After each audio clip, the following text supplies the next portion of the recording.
Then I would say, how many of you guys would listen to a voicemail? A certain number of you guys. And then how many guys would listen to a text? And then how, you know, so I would go through all of those scenarios, and you have to look at each person as how they wanted to be contacted. So all of my lists go through each piece of my marketing, which is typically 4, at least 2 or 3 times before they get moved on. And the ones who are contacted in text message, they get moved over to like cold calling. The ones that weren't contacting in cold calling, they get rolled over to RVMs, and they get RVM 3, 4, 5 times. And the ones that go over to the other side is then moves to mail. And I use mail at the end because mail is the most expensive method of marketing, because I'm going to financially commit to mailing you 6 to 8 times. Yeah. Somebody says, is a Jamaican audience important to you, and why? It's important to me because it's my people.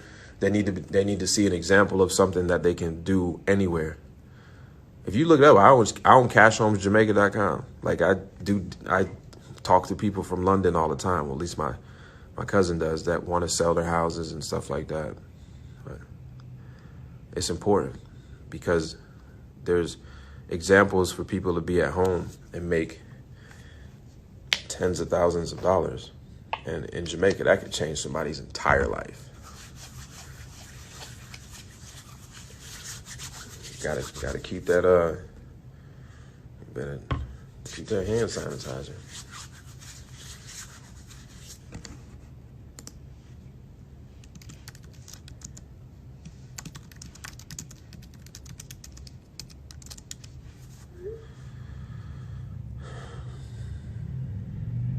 How many deals would you save up before you reinvest in the marketing? Typically, so like if you're just first starting and you've been able to get your first couple deals without any money, I would continue to try to do that until you can level up. So like, don't just get a deal, make $10,000 and feel like, oh, I'm gonna go out and get this and that and this and that. I would get one thing, master that. So like like me right now, if I got one deal and I made, what's up, Beyond Win? If I got one deal right now and I made $10,000 and I was broke, thank you. Yeah, please. If I got one deal right now, thank you, sir. If I got one deal and I made $10,000, let's just say I'm gonna go try to put back like at least 7,000, just put it away. And I know you got bills and stuff like that to get taken care of. Like for me, when I got my first deal, I was dead broke. So I understand. So pay whatever bills you got to get to stop them phone calls or whatever make you feel good. Right. What I would do is then go get something that's small. Like I would go out and go get PropStream, right? Go to Max Property Data. And then I would master PropStream while still doing all the same things I was doing before. That makes sense. Because if I found a deal, if I was able to hustle my way to a first $10,000, why can't I hustle my way to another 10 and then another 10 and then stack up and have like 40,000? And now you've learned real estate. And I think that's what a lot of people don't do is they don't actually learn real estate.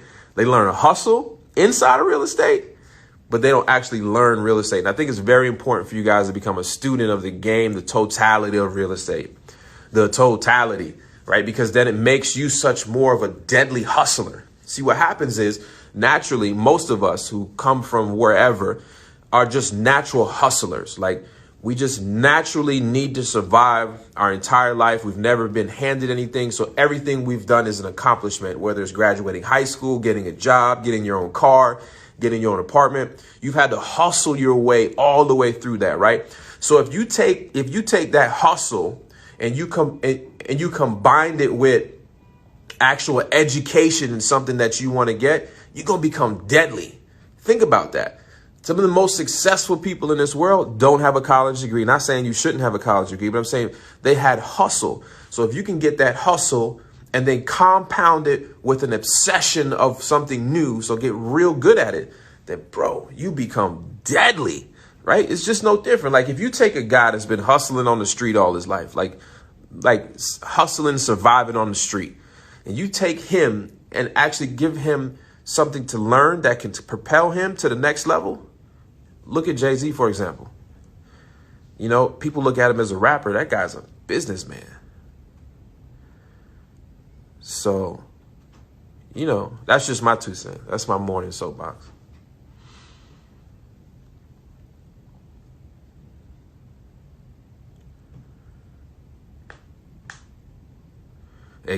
Like Loopy G. I don't know much about him, but he's, exactly. You take the street hustle, you combine it, and when I say street hustle, I don't particularly mean I have to be selling drugs, but just a hustle to survive. You've had to do that and then go on.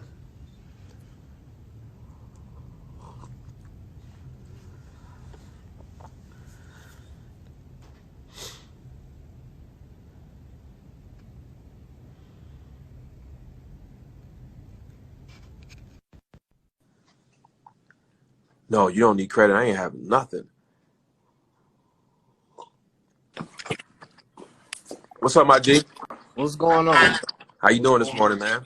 I'm doing all right, man. I'm doing all right. It look like you about to go grind. You got the headset on and everything. Well, yeah, man. I've been up pretty early, man. Just coming in from walking, and you was doing your live, man. So, Yeah. I support you. I was there. We live 20, man. So next Appreciate time, you, man. 2021, make sure everybody be there. You said it's in Winston, right? Yeah. I'm gonna do it in Winston-Salem. I'm gonna try to, anyways. We That's working what's up. on I some used to stuff. live in Winston, so big up. Quick question. Yeah. Yesterday, when you was talking about the booths that you have for wholesalers, Mm-hmm. do you charge them when they come in per day? No. You don't?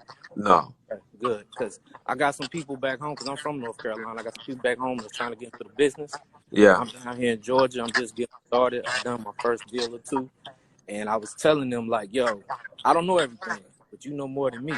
But get on the podcast. You right there in Winston.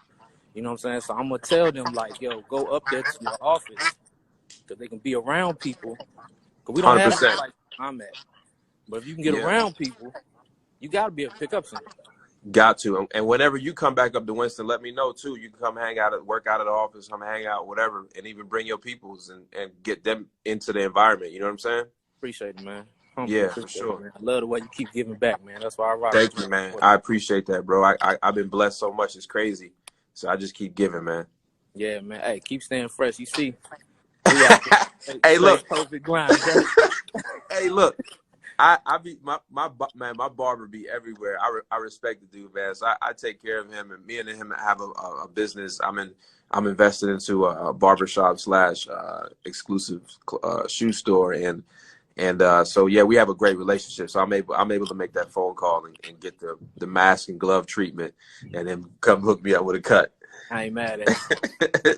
But look, I'm gonna keep this last workout session going while I'm getting that knowledge from you, brother. Keep giving it. Appreciate you, man. Stay healthy. All right, man. All right. Yeah, so text messaging does work. How you do it matters, if that makes sense, right? A lot of text messaging has been a craze over the last 9 months. So everybody that's been getting on it, what's that, baby Ivy? Yeah, come through. I'm not sure where you at. But text messaging has been real popular in the last 9 months. And what's happened is everybody's using the same words. Let me explain to you guys how this works. So everybody is using the same words in their text messaging, right? And what it's doing is lowering the contact rate. So, for example, if you like what happens is every single text message goes through a carrier, and every word that goes to the carrier is filtered and watched, and they like to block out spam.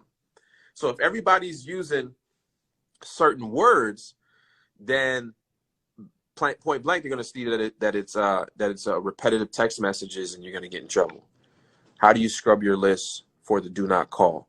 So if you skip trace with REI skip, it's going to give you two things. If you look at the Excel sheet you download, it's going to tell you who's on the do not call list and who's on the litigators list. That's 100% free. So when you get the numbers back, you're just going to say this person's do not call, this person's on the litigator. And what litigator simply means is a person that is known, that has several cell phones. They might have 5 or 6 cell phones, and then they're waiting for you to call them illegally so they can sue you. Morning.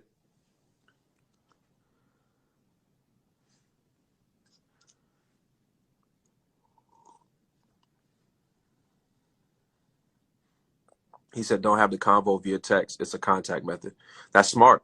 Take it away from the text message as soon as possible. There you go. See, and here's what I like about Savage. If y'all don't know Savage, what I like about Alicia is that she has a very niche, and there's money, there's riches in the niches, however they say it. But she knows her client base is 57 and older. So she don't hit them with no text messages because they know they're not even on that. She hit them with that mail because they can't wait for the mailman to come every day. And she don't use the standard one. She got colorful mailers that she go buy, you know, mailers from like holiday mailers and stuff like that. She get them so discounted. Do you use a hard money loan? I haven't. Yeah, I have. I've used hard money. I'm really big on private money though. New office use. Yeah, Connor, this is my new office. My staff is coming in. We have a meeting in 15 minutes. I don't know if you guys watched. Yes, you're taught to act like we have the wrong number and also an apology at the end of the message. Yes. Yes. Learn this game.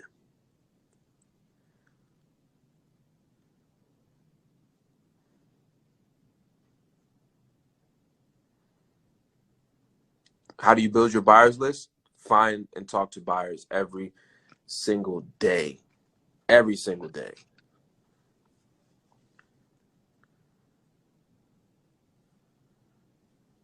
Every single day.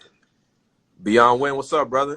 Great morning. How are you? I'm doing well, man. Well, look at them blueprints you got behind you, giving out game. I know that's game back there on that whiteboard.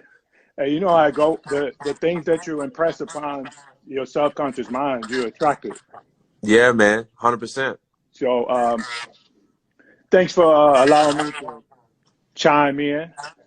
Yo, thanks for the books, by the way. I appreciate you sending me the books. That is legit. That is legit. I started digging into one or two of them. So it's legit, man. I appreciate you just out of the blue just sending me books, man. That's love. You know how it works. You continue to give and put positivity out in the universe, and what you send out comes back 100-fold.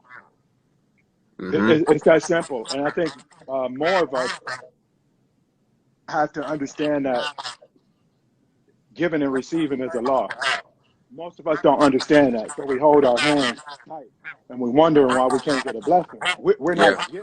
You're not getting a blessing because you're not giving blessings. You're not getting miracles or attracting miracles because you're not being a miracle for somebody. You're not showing up, putting a smile on somebody's face for free and not expecting anything. You're not helping people for no reason. You're not giving a percentage of what you earn. It don't have to be 10%.